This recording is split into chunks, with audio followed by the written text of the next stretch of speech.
और ये जो अर्ली रिटायरमेंट वाला एक नया फेज मार्केट में चला हुआ है, ज़्यादातर यंगस्टर ये कह रहे हैं कि हमें तो 45 में रिटायरमेंट ले ये लेनी तो है। बिल्कुल नहीं लेना चाहिए। मैं बताऊँ आपको, एग्जांपल देता हूँ, मैं आपको नाम लेके बोलता हूँ। हाँ। मेरी वाइफ का फर्स्ट कज़न है, वो विप्रो में he was at a very senior level, है ना। 125 सीए उसको वहाँ रिपोर्ट करते थे। 125 सीए, सोचो किस लेवल पर होगा वो आदमी। ठीक है, इंडिया आया, मैं राकेश जी मैं सोच रहा हूँ रिटायरमेंट ले लूँ। तो मैंने ना एक दिन उनको एक चीज़ बोली, देख यार, अभी हम तेरे संजू घर आए हुए हैं, इतनी अच्छी तेरी हॉस्पिटैलिटी है, इतना बढ़िया तूने खाना मंगवाया हुआ है। लोग क्या करते हैं, हम किसी के घर जाते हो ना, पास के ढाबे से गंदी सी रोटी मंगवा देते हैं। मैंने कहा तेरी एकदम 5 स्टार वाली तंदूरी रोटी, जितना बढ़िया खाना है। मैंने कहा उसके बाद क्या है, तू ये ब्याज पर कैलकुलेट करता रहेगा ना, इतने अच्छे से हमें एंटरटेन करेगा। उसको भी मैंने ये चीज़ बोली कि देख यार, ब्याज वाला आदमी, किराए वाला आदमी ना हर चीज़ सोच समझ के करता है। Life moves on cash flow, तो जॉब मत छोड़ियो। अब कितनी बार मिलता है, हंसता है, कहता है आपने ठीक बोला। फिर मेरा एक और रिश्तेदार है वाइफ की तरफ से, वो तो अभी यंग है, बड़े सीनियर लेवल पर है, सब कुछ इतना बड़ा खड़ा कर दिया। उसको भी मैंने ये चीज़ बोली, मैंने कहा अरे बर्नआउट की फीलिंग होती है, क्यों होती है? क्योंकि जॉब करना ना आसान नहीं है, सुनना आसान नहीं है, सुनना पड़ता है ना आपको। तो जॉब जितने सीनियर लेवल पर हो, रिस्पॉन्सिबिलिटी भी होती है, स्ट्रेस भी होता है। तो उसको भी चीज़ समझ, क्यों छोड़ना है अपना कैश फ्लो, क्यों छोड़ना है, लाइफ को एंजॉय करो ना। उसको भी मैंने ये चीज़ बोली है, तेरे घर आते हैं तो इतनी अच्छी पार्टी करता है, एंटरटेन करता है, तू करेगा क्या? मैंने कहा गंदे से ढाबे से खाना मंगवा रहा होगा जिसको मैं खाऊंगा भी नहीं। तो ना, life moves on cash flow. तो अगर आपको अर्ली रिटायरमेंट लेना है और कैश फ्लो को ख़त्म करना है, तो आप रिटायरमेंट ले लो। कैश फ्लो कैसे बढ़ाएं? देखो, कैश फ्लो तो ओवरनाइट बनता नहीं। जो आदमी अच्छी जॉब में, उसका तो कैश फ्लो बढ़िया ही है। वो तो अच्छे से इन्वेस्ट करे ना, अच्छी अपॉर्चुनिटी देखे, पढ़े। और जो जितनी अच्छी जॉब में है, उसका उतना अच्छा सर्कल है, उतनी अच्छी चीज़ों को आइडेंटिफाई करता है। वो इन्वेस्ट करेगा, पैसा बनाएगा। और आप देखो ना, आज के यंगस्टर्स तो अच्छी अच्छी हॉलीडेज़ कर रहे हैं फैमिली के साथ, पेरेंट्स को भी लेके जाते हैं।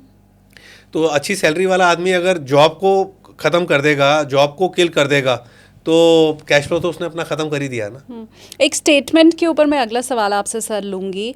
रिच डैड पुअर डैड के जो लेखक हैं रॉबर्ट कियोसाकी, उन्होंने अभी स्टेटमेंट दिया है और वो ये कह रहे हैं कि गोल्ड, सिल्वर और बिटकॉइन को अपने पोर्टफोलियो में आप ज़रूर शामिल करें, अलग अलग जगह इन्हें दी जानी चाहिए। लेकिन मुझसे अगर आप पूछेंगे कि एक एसेट केवल अगर मुझे चुनना हो, तो मैं कहूँगा बिटकॉइन। इतना बड़ा आदमी जब ये बात बोलता देखो, बड़ा है। आदमी बोल रहा है, लेकिन उस बड़े आदमी ने ना रिच डैड पुअर डैड में क्या बोला था? हाँ। देखो, आप उस किताब को पढ़ोगे ना, तो एक चीज़ पाओगे कि आप, जो आदमी सोचता ही नहीं है वो पैसा कैसे कमाएगा। जिस आदमी, जैसे हम पढ़ते हैं ना, विजन मिशन एम गोल, जिस आदमी की सोच ही नहीं है वो पैसा कैसे कमाएगा। आप अगर ज्योतिष में बिलीव करते हो, पामिस्ट्री में बिलीव करते हो, आप किसी भिखारी का, किसी का हाथ देखो, तो किसी के हाथ में आपको बहुत पैसा दिखेगा, बट उसके पास पैसा है ही नहीं है। क्योंकि ना, आप उसकी सोच कितनी है, अंदर हंगर भी तो होनी चाहिए ना आपके अंदर। तो मैं तो कहता हूँ, रिच डैड पुअर डैड से कुछ सीखना है ना, तो अपने अंदर भूख पैदा करो पैसा कमाने की, अपने अंदर भूख पैदा करो कि फैमिली को कंफर्ट देने की। तो उस भूख से ही तो आपका जीवन बदलेगा। तो अब वो क्या, उनको बिटकॉइन समझ में आता है। अब मुझे तो ना, हमारे वो देखो इंडिया के बाहर बैठे हैं, हमारे यहाँ तो भैया बिटकॉइन है नहीं है। बिटकॉइन लेते हैं, कौन सरकार के झंझटों में पड़ेगा, किस प्लेटफॉर्म से लेना है, मुझे तो ये भी नहीं मालूम है। हाँ। तो मैं I will stay away from bitcoin. ऐसा इसलिए तो नहीं क्योंकि आप ओल्ड स्कूल ऑफ इन्वेस्टमेंट के हैं, इसलिए बिटकॉइन से दूर रहने की सलाह दे रहे हैं? नहीं नहीं, ओल्ड स्कूल न्यू स्कूल नहीं है। देखो, जब मैं आपको बोल रहा हूँ कि भूख होनी चाहिए, भूख है, मैं ले लूँ, चलो बिटकॉइन ले लूँ। कैसे लूँगा बिटकॉइन? हमारे यहाँ कोई लीगल प्लेटफॉर्म है? नहीं। कोई लीगल तरीका है? अब ये सब चीज़ें थोड़ी ना है कि यार मैं अब किसी को दुबई में पैसा भेजूँ, उल्टे सीधे काम करूँ, किसी को गलत तरीके से पैसा भेजूँ, उसके अंदर क्या होगा? उस आदमी की किस्मत के साथ मेरी किस्मत जुड़ जाएगी। उस आदमी ने गलत काम और भी लोगों के साथ करे होंगे, कोई आदमी फंसेगा, वो फंसेगा, मेरा भी नाम सामने आएगा। तो मेरे को क्यों करना है जी ये हो चीज़? सकता है बाद में वो पैसे भी ना दे आपको, अगर नहीं, तो मेरे को ये करना ही नहीं है ना, ये चीज़ मेरे को दूर रहना है। चीज़ हमारे यहाँ लीगल नहीं है ना, इंडिया में लीगल होगा तो करेंगे ना। मैं तो यहाँ इंडिया में रह रहा हूँ, हाँ। तो मैं तो वही चीज़ करूँगा जिस चीज़ को मैं इंडिया में रहते हुए कर पाऊँ। बिटकॉइन के समर्थन में कितने लोग हैं, मुझे वो भी आप कमेंट करके बताओ। कभी ख्याल आया, या आपने अगर पैसे डाले हैं बिटकॉइन में, इथेरियम में, किधर भी डाले हैं आपने, तो वो भी आप मुझे कमेंट करके ज़रूर बताइए। ये फितूर ज़्यादा पैसा कमाने का, क्या जो यंगस्टर हैं उनमें आप ज़्यादा देखते हैं या 40, 45, 50 वालों में भी दिखाई देता है? सबके अंदर फितूर है। और मैं तो बताऊं, मैं तो सीनियर सिटीजन्स में, रिटायर्ड लोगों में फितूर ज़्यादा देख रहा हूं। और उन रिटायर्ड लोगों से शिकायत मेरे को एक ही चीज़ की है, जब उनका प्राइम टाइम था, जिस मेमोरीज़ की मैं बात करता हूं, वो रोडवेज़ की बसों में ट्रैवल करते थे, पब्लिक ट्रांसपोर्ट में ट्रैवल करते थे, अपने आप को कष्ट में डाल के उन्होंने पैसे को जोड़ा है। और आज उनके बच्चे बाहर हैं, करने को कुछ है नहीं है, तो पैसे को अनलिस्टेड के अंदर, अभी आपका सुन के क्या पता नहीं बिटकॉइन के अंदर भी निवेश शुरू कर दें। नहीं नहीं, अननेसेसरी रिस्क ले रहे हैं जो उनको लेना नहीं चाहिए। हाँ नहीं, मैं कतई बिटकॉइन की ना सलाह दे रही हूँ, न किसी भी तरह की सलाह दे रही हूँ। एक तो मैं इन्वेस्टमेंट एडवाइजर हूँ नहीं, तो मैं तो दे भी नहीं सकती हूँ सलाह आपको। आप हमेशा अपने रिसर्च पे करो, हमारी ये कोशिश रहती है सर, क्योंकि मैं तो नहीं दे नहीं सकती निवेश की सलाह, तो हम एक्सपर्ट्स को लेकर के आए व्यूअर के सामने, जिनके पास ये अथॉरिटी भी है, जो टिप्स दे भी सकते हैं। मेरी तो कतई मत मानना, कभी गलती से निकल जाए मुंह से तो भी मेरी सलाह मानने की कोई ज़रूरत नहीं है। अब थोड़ी सी चर्चा सर अगर हम इंश्योरेंस के ऊपर कर लें, ज़्यादातर सैलरीड क्लास को मैंने देखा है, उनके पास तो दूसरा कोई इंश्योरेंस नहीं होता है, एक जो कंपनी का मिला हुआ है वो छोड़ के। क्या आप ये सलाह देंगे कि आपकी कंपनी ने अगर आपको हेल्थ इंश्योरेंस भी दिया हुआ है, टर्म इंश्योरेंस भी दिया हुआ है, उसके बाद भी आपको पर्सनल इंश्योरेंस की ज़रूरत है क्या? देखो, मैं ना दो चीज़ें बताऊं, मैंने लाइफ इंश्योरेंस नहीं लिया। मैं ये कहता हूं कि जैसे वो कहते हैं ना, खुद ही को कर बुलंद इतना कि खुदा आके पूछे कि भैया बता तेरी रजा क्या है। हाँ, यार, आप अपना टिकट साइज इतना बड़ा कर लो कि आप जब जाओ तो परिवार आपके जाने का दुख बनाए, ये दुख ना बनाए कि हम कैसे काम चलाएंगे। ये गलत ट्रेंड आप सेट कर नहीं रहे नहीं, मैं हैं। बताऊं, ये चीज़ मैंने सीखी थी 2007 के अंदर, when my father had a cardiac arrest, है ना। तब मैंने ये चीज़ सीखी थी और तब हमने इस पे काम शुरू करा था, अपने डैड के साथ मैंने काम शुरू करा था कि आदमी जाए तो आदमी के जाने का दुख होना चाहिए, ये ना होना चाहिए कि क्या कहते हैं, हम क्या करेंगे, बच्चे की फ़ीस कैसे जाएगी। तो अगर आप इस साइज़ पे पहुंच गए हो तो आपके लिए लाइफ इंश्योरेंस तो आपके लिए है ही नहीं है। और दूसरा, अभी तो मैं ये देख रहा हूँ कि हेल्थ इंश्योरेंस भी लेना चाहिए कि नहीं लेना चाहिए। मुझे तो ये भी स्कैम लग रहा है। मैंने ये एडवाइस बिल्कुल नहीं नहीं, मैं एक्सपेक्ट बता रहा नहीं हूँ की आपको, ये मैं रीज़न बता रहा हूँ। देखो, मेरी पॉलिसी बहुत पुरानी पॉलिसी है, मेडिक्लेम पॉलिसी बहुत पुरानी पॉलिसी है। सबसे पहले मैंने पॉलिसी ली थी रिलायंस की, जो एडीएजी ग्रुप की पॉलिसी थी। मेरा कभी क्लेम रुका नहीं। मेरा बेटा एक बार एडमिट हुआ था, क्लेम मिला था।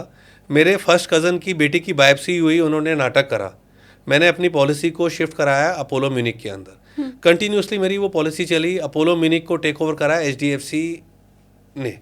मेरी हेल्थ इंश्योरेंस पॉलिसी चल रही है, कोई दिक्कत नहीं है।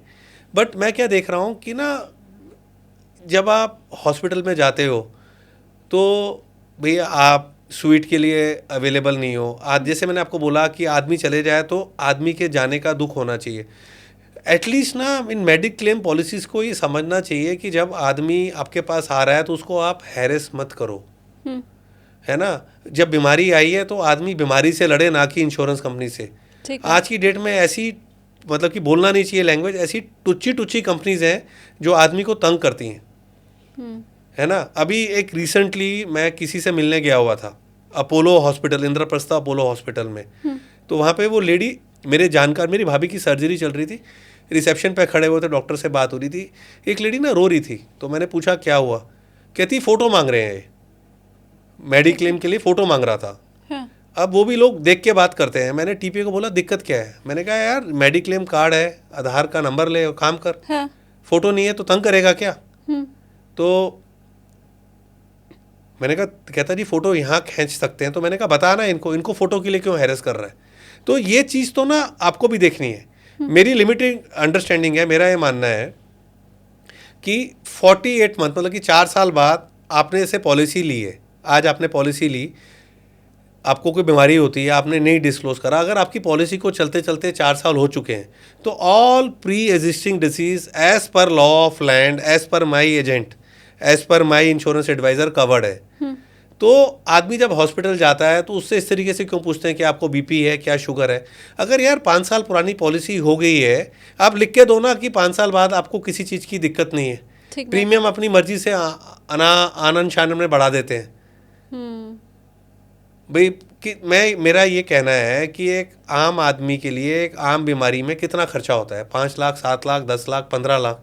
अगर किसी के पास इतना है तो काहे को इंश्योरेंस कंपनी के पीछे भाग रहा है।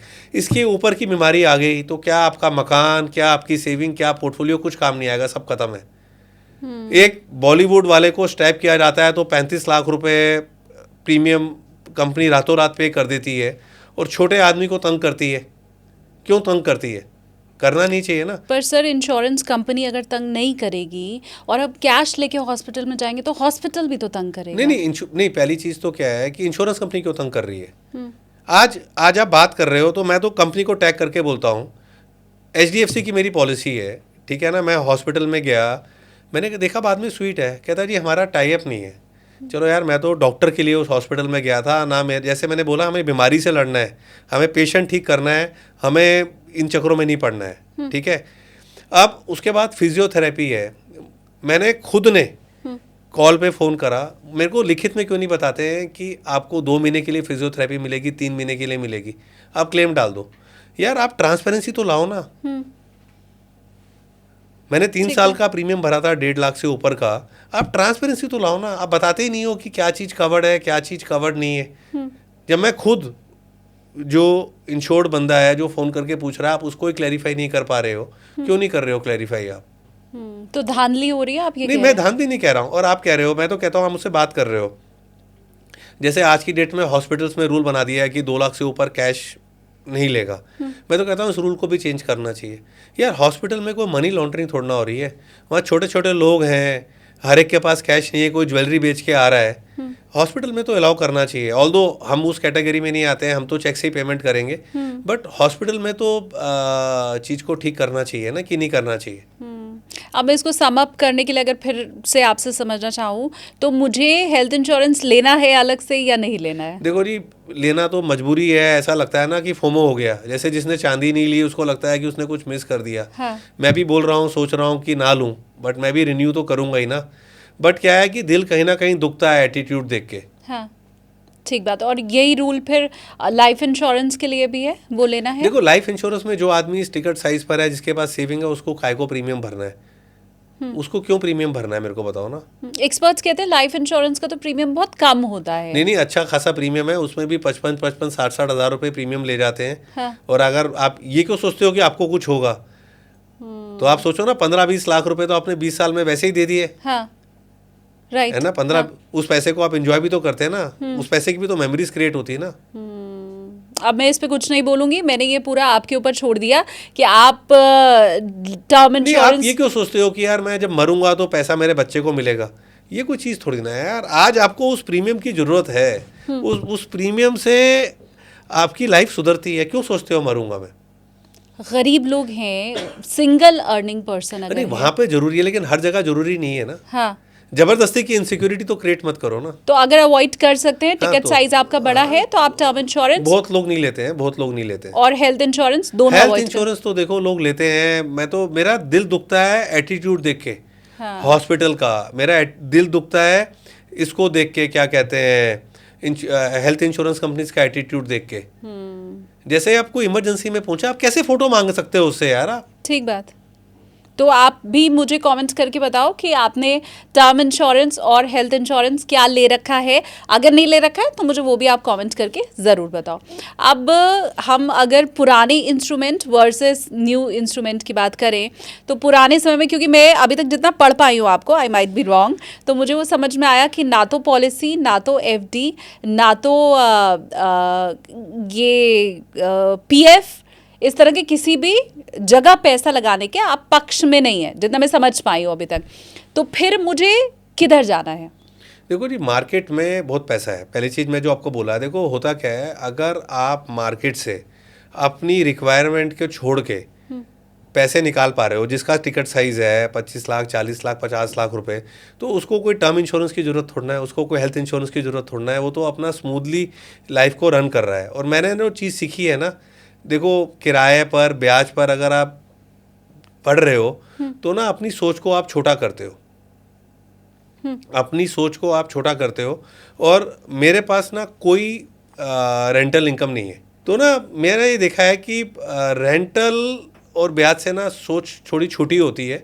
वो अलग बात है, आपने लिक्विडिटी क्रिएट कर रखी है, आप उसकी ओडी कर एफडी करके उसके अगेंस्ट ओडी ले लो। जब आपको अपॉर्चुनिटी लगी तो आपने मार्केट में निवेश कर दिया, वो ब्याज पे कर दिया 1-1.5% का, दैट्स ऑल। आने वाले 2 से 3 सालों के लिए अगर मैं समझना चाहूँ तो आपको कौन सा सेक्टर सबसे अच्छा करता दिखाई दे रहा है? देखो पता है क्या है, अभी आप कुछ टाइम पहले मैंने मेटल्स को आइडेंटिफाई करा था, तब मेटल का ETF was a penny stock. आप गूगल करोगे आपको एक आवाज़ सुनेगी मेरी कि मेटल का ईटीएफ ले लो। तो ना अपॉर्चुनिटी देखनी पड़ती है। आज की जैसे अभी आप 6 महीने पहले बोलते हैं तो मैं बोलता सिल्वर ले लो। हाँ। आज की डेट में ना ऐसा कुछ भी फेवरेट नहीं है कि इसको देख लो उसको देख लो। अभी तो वेट एंड वॉच है। अभी तो आप देखो ना, बजट के बाद इतनी वॉलेटिलिटी हुई है। हाँ। चीज़ मेरे को ऐसी कोई चीज़ नहीं दिख रही है कि जहाँ पर आंखें बंद करके ओवरवेट चले जाओ।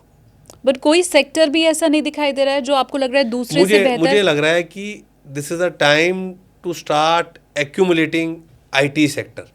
आईटी में fear is at the top. और जैसे मैं सेक्टर में भी बात कर रहा हूँ, इंडस्ट्री में भी बात कर रहा हूँ, कह रहे हैं एक्सट्रीम पेसिमिज्म हो रखा है। हालांकि गोल्ड और सिल्वर पे हम पहले पॉडकास्ट में चर्चा कर चुके हैं।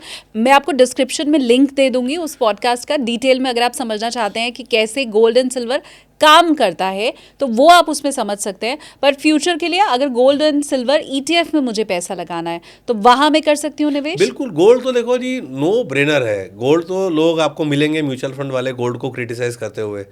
जो चीज़ 1964 से लेकर 2026 तक हर 5 साल में डबल हुई है। अब कोई बीच में कुछ टाइम ऐसा आया होगा जहाँ थोड़ी सी नेगेटिव रिटर्न आई होगी, बट क्या वो इतनी नेगेटिव थी कि आपका बीपी बढ़ा दे, आपको हार्ट अटैक दे दे? The answer is no. Gold तो नो ब्रेनर था। हाँ। रहा है। और गोल्ड ने, अब तो गोल्ड को सेंट्रल बैंक भी खरीदते हैं, तो गोल्ड तो नो ब्रेनर है। गोल्ड में तो सिर्फ करना ही चाहिए। क्योंकि सेंट्रल बैंक ने बाकी बॉन्ड्स में अपना निवेश कम करके, अमेरिका के जो बॉन्ड्स हैं उनमें निवेश करके गोल्ड में बढ़ा दिया है, तो क्या सेंट्रल बैंक की ही तरह हम भी बिहेव करना आप शुरू कर दें? बिल्कुल। गोल्ड में तो सिर्फ करना ही चाहिए। गोल्ड, अब गोल्ड और निफ्टी दोनों अच्छे हैं।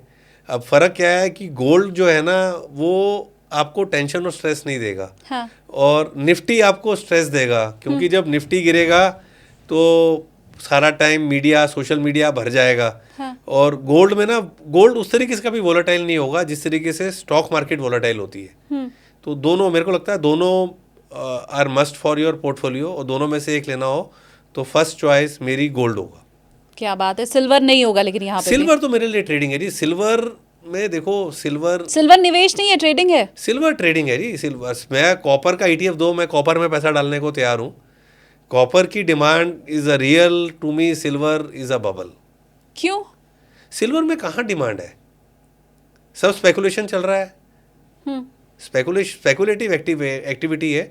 हाँ। डिप आएगी तो लेंगे। Below $65 one should buy. 70 पे दुबई वाले खड़े हुए हैं। बिलो 65 बाइंग शुरू करनी चाहिए। हाँ। 60 के नीचे मिल जाए तो एग्रेसिव होना चाहिए, डिप पे बाई करना चाहिए। Silver is not gold. आप सोचो, अगर सिल्वर को आप $200 कर दोगे तो फिर सिल्वर खरीदेगा कौन?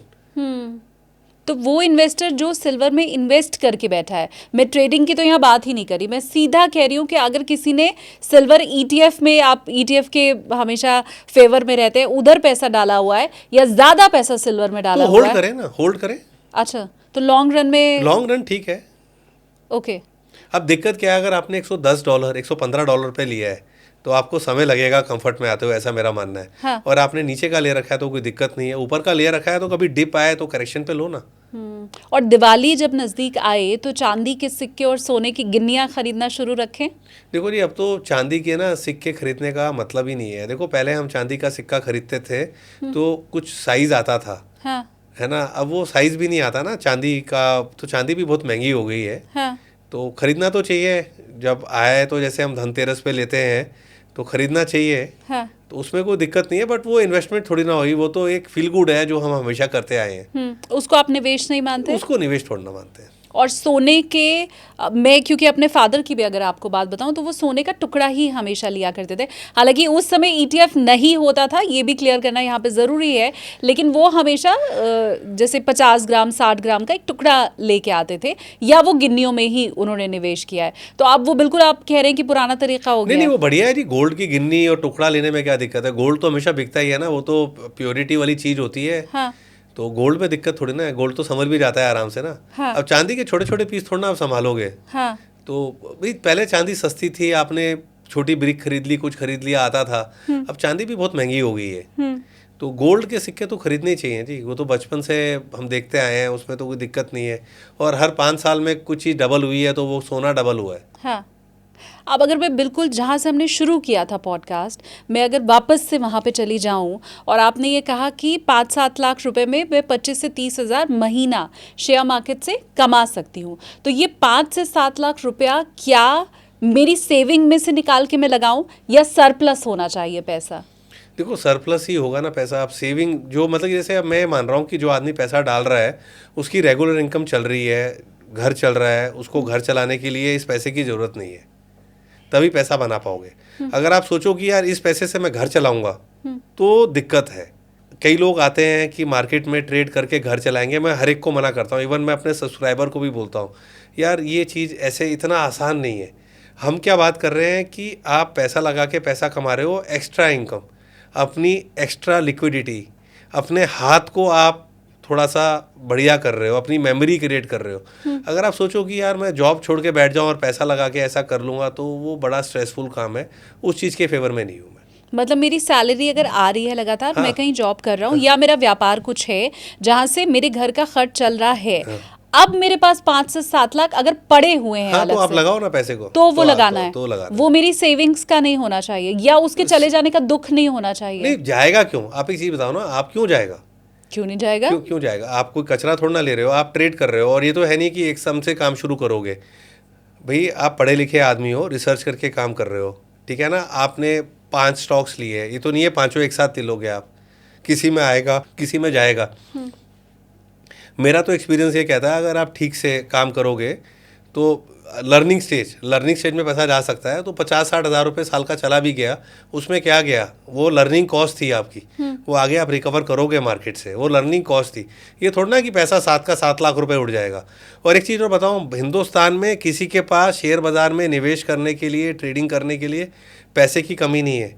कमी है तो रिस्क कैपिटल की। आप रिस्क को डिफाइन करो। अब ये 5 से 7 लाख रुपया मुझे एक साथ लगा देना है? नहीं स्कैटर्ड करोगे ना, अलग अलग स्टॉक्स को चूज करोगे ना। हाँ। और आप ऐसा तो है नहीं है कि एकदम से आपको 4 स्टॉक मिल जाएंगे। और आप जब मार्केट के अंदर काम शुरू कर रहे हो और एकदम से आपको 4 स्टॉक मिल भी गए हैं तो आप वेट एंड वॉच करोगे ना, पहले मैं 1 में कर लूँ या 2 में कर लूँ। 2 से ऊपर में थोड़ा ना चले जाओगे आप एकदम से काम करने के लिए। धीरे धीरे तो साइज को बढ़ाओगे अपने। हाँ। और मुझे कितना नुकसान हो रहा है जब मुझे समझना है कि इस स्टॉक से बाहर आना है और गलती हो गई है? देखो वो तो बड़ा क्लियर है, वो तो आप technical setups weekly monthly chart पे काम करोगे तो आप सेटअप्स में आपका एग्जिट क्लियरली डिफाइंड है। और जो बड़े चार्ट्स है ना, इनका सक्सेस रेट जो है ना, आप मानो 70-80% होता है। तो और अगर आप अच्छे ETFs की तरफ फोकस कर रहे हो तो सक्सेस रेट को और बढ़ा लोगे आप अपने। ऐसे बहुत से दावे हम सुनते हैं सर, आई एम श्योर आपने भी ज़रूर सुना होगा, जो ये बताते हैं आपको कि कितने बजे मार्केट में एंटर करना है, कितने बजे एग्जिट करना है। मैं स्टॉप लॉस की बात नहीं कर रही हूँ। इतने बजे तक ट्रेंड समझ में आना शुरू हो जाता है। कुछ लोग ये कहते मिलते हैं कि दुनिया जो कर रही है वो मत करो क्योंकि ज़्यादा लोग लॉस में हैं, उसका ऑपोजिट करो क्योंकि वहाँ पर फ़ायदा होने के चांसेस ज़्यादा हैं। ये रूल्स बताए जाते हैं बाकायदा। ये नियम, ये कायदे, ये रूल काम करते हैं? नहीं, मैं तो देखो इन टाइमिंग को मानता नहीं हूँ। आदमी को वो करना चाहिए जो जिससे वो कंफर्टेबल हो। जैसे मैं मार्केट में एक्शन एंट्री सलाह देनी शुरू करता हूँ सेकंड हाफ में एंट्री के लिए। मॉर्निंग में तो हम प्रॉफिट बुक करते हैं, हम नई एंट्री नहीं लेते हैं मॉर्निंग के अंदर। अच्छा। हम तो सेकंड हाफ में टूवर्ड्स क्लोजिंग। मार्केट में सबसे इंपॉर्टेंट चीज़ क्या है? क्लोजिंग, किस भाव पे क्लोज हो रहा है। तो 1-1.5 बजे के बाद हम देखना शुरू करते हैं ट्रेडिंग के नज़रिए से क्या लेना है, क्या चीज़ काम कर रही है ना। कहाँ गोल्ड की क्लोजिंग अगर देख लो, क्लोज कहाँ हो रहा है, दैट इज़ मोर इम्पॉर्टेंट। तो to me closing is more important. तो मैं क्लोजिंग को ज़्यादा महत्व देता हूँ, तो मैं क्लोजिंग की तरफ का रुख करता हूँ। अब मुझे लगता है चलते चलते मैं 2-3 और फटाफट से आपसे सवाल लूँ। पहला तो ये कि आप क्योंकि 1 से 1.5 साल के निवेश का आपका होराइजन रहता है, तो उस 1 से 1.5 साल में आपकी एक्सपेक्टेशन क्या होती हैं? पैसा डबल हो जाता है, पैसा ट्रिपल हो जाता है, कितना देखो रहेगा? पहली बात तो क्या है ना, मैं मल्टी बैगर वाला बंदा ही नहीं हूँ। मेरे को तो जो मेरे से होता क्या है ना, याद क्या रहता है, जो चीज़ अच्छी निकलती है। जैसे आप पंडित पे जाते हो ना, पंडित 10 चीज़ें बोलता है, लेकिन याद आपको क्या रहता है, जो दो चीज़ें उसकी ठीक निकलती हैं, जो अच्छी बोली होती है। हाँ। तो जैसे मैंने आईटीसी, गेल इनकी बात करी, एनएचपीसी नहीं बताया, ये तो ना एक एक्सेप्शंस थे। नॉर्मली ऐसा थोड़ी ना होता है कि हर स्टॉक डबल हो जाएगा। मैं तो कहता हूँ कि अगर 15-18% की रिटर्न बड़े टिकट साइज पे मिल रही है तो चीज़ बढ़िया है ना, क्या दिक्कत है। छोटे टिकट साइज में क्या 15-18% मिलता है? छोटे टिकट साइज में ना पैसा ज़्यादा बन जाता है आपका। बड़े टिकट साइज में ना थोड़ा सा आप डाइवर्सिफिकेशन देखते हो, पैसा मतलब कि देखो, जैसे जैसे अभी आप जैसे नए बंदा आया, हाँ। अभी जैसे 7 लाख रुपए लेके आया, हाँ। मैं अपनी बात करता हूँ, मैं तो पूरा ही लगा देता था अपना, एग्जाम्पल दे रहा हूँ। अब वो शुरू में उसने एक ट्रेड लिया, 1.5-2 लाख रुपए का एक्सपोजर लिया, दूसरा एक ट्रेड लिया, 2 लाख रुपए का एक एक्सपोजर लिया। धीरे धीरे ना उसको कॉन्फिडेंस आएगा, वो 4-5 लाख रुपए भी सिंगल ट्रेड में लगा देगा। बट जैसे जैसे उसकी कैपिटल 50 लाख हो जाएगी, 1 करोड़ हो जाएगी, तो वो सिंगल कैपिटल में लगाते हुए डरेगा। ये इसलिए बोलता हूँ कि छोटी कैपिटल में ना बड़ा पैसा बनाना, हाई कन्विक्शन ट्रेड पर आप 5-7 लाख रुपए लगा सकते हो। बड़ी कैपिटल हाई कन्विक्शन पे लगाते हुए आदमी डरता है। तब तक क्या ना उसके अंदर डर, पैसा जब जैसे बोलते हैं ना, पैसा फ्री में नहीं आता है, स्ट्रेस लेके आता है। तो जब आप छोटी कैपिटल को बड़ा करोगे ना, तो साथ साथ डर भी लेके आओगे अपने साथ। मुझे तो जितने सवाल समझ में आए, बीच बीच में मैं सर से पूछती चली गई। मुझे लग रहा है मैंने पूरी खिचड़ी बना दी है आज के पॉडकास्ट को। कोई सवाल ऐसा है जो आपको लगता है कि रह गया है तो मुझे कमेंट सेक्शन में आप ज़रूर बताइए। नेक्स्ट टाइम जब भी मेरी मुलाकात होगी सर के साथ, वो सवाल ज़रूर मैं पूछूंगी। अब मैं चाहती हूँ सर कि जाते जाते आप अपने साइड से कोई सलाह व्यूअर को दें, क्योंकि जैसा मैंने कहा कि मुझे लग रहा है आज का पॉडकास्ट तो मैंने पूरा खिचड़ी बनाया, जब जो दिमाग में आता गया मैं पूछती गई। आपके साइड से देखो, कोई मैं सलाह? एक ही चीज़ बोलूँगा, शेयर बाज़ार वो जरिया है जहाँ पर आप अपनी क्लास बदल सकते हो। लोअर मिडिल क्लास वाला मिडिल क्लास में, मिडिल क्लास वाला अपर मिडिल क्लास में, अपर मिडिल क्लास वाला एचएनआई में, एचएनआई वाला सुपर एचएनआई में जा सकता है। बट कोई भी चीज़ ओवरनाइट नहीं होती है। चीज़ ना ग्रेजुअली धीरे धीरे करके होगी। मार्केट में एक्सपोजर लो। मार्केट में टेक्निकल, फंडामेंटल, डेरिवेटिव, कोई भी चीज़ फुल प्रूफ नहीं है, 100% कुछ भी नहीं है। मैं कुछ लोग टॉप डाउन अप्रोच करते हैं, कोई लोग बॉटम डाउन अप्रोच करते हैं। मैं चीज़ चलता हूँ टेक्निकली। मैं टेक्निकली सेटअप्स को देखता हूँ। इंडेक्स को देखो, आप बड़े लार्ज कैप्स को देखो कि जहाँ पर 25%, 30% बढ़ने की आपको संभावना लगती हो। और अगर आप स्टॉक में जा रहे हो तो एक बार फंडामेंटल भी चेक करो कि भैया अगर फंडामेंटल ठीक है तभी मैं काम करूँगा। क्योंकि कोई भी चीज़ कितनी भी बढ़िया हो, अगर फंडामेंटल अच्छे नहीं है तो टेक्निकल फेल हो जाएंगे। और मैं माइक्रो कैप और छोटे स्टॉक से दूर रहता हूँ। तो और मार्केट वो जरिया है, आप टेक्निकल के साथ रिवर्स थोड़ा फंडामेंटल देख के काम करो। और काम करो आप 2-2.5 साल, 2-2.5 साल बाद आपको मज़ा आना शुरू हो जाएगा। ठीक है, तो आपको सलाह भी मिल चुकी है। अब एक चीज़ यहाँ पर मैं जाते जाते फिर आपको कहूँ, जो हमेशा मैं डिस्क्लेमर ज़रूर देती हूँ कि आपको अपना दिमाग भी लगाना है। सबका स्टाइल अलग होता है, सबका फंड चुनने का तरीका अलग होता है और सबके पास बजट भी अलग होता है। तो आपको अपने लिहाज से खुद ढूंढना है कि आपके लिए सही क्या काम कर रहा है। Thank you so much sir. आज एक बार फिर से मुझे लगता है बहुत से मिथ्स भी और बहुत सी नई बातें भी फाइनेंस से जुड़ी हुई मैंने आपसे सीखी हैं, जो नॉर्मली एक्सपर्ट तो नहीं देते हैं। ये बहुत अलग तरह के आपके विचार हैं। आई एम श्योर व्यूअर्स को ज़रूर पसंद आएगा। पर आपने इतना टाइम दिया सर हमें, thank you so much. Thank you very much Shalini ji.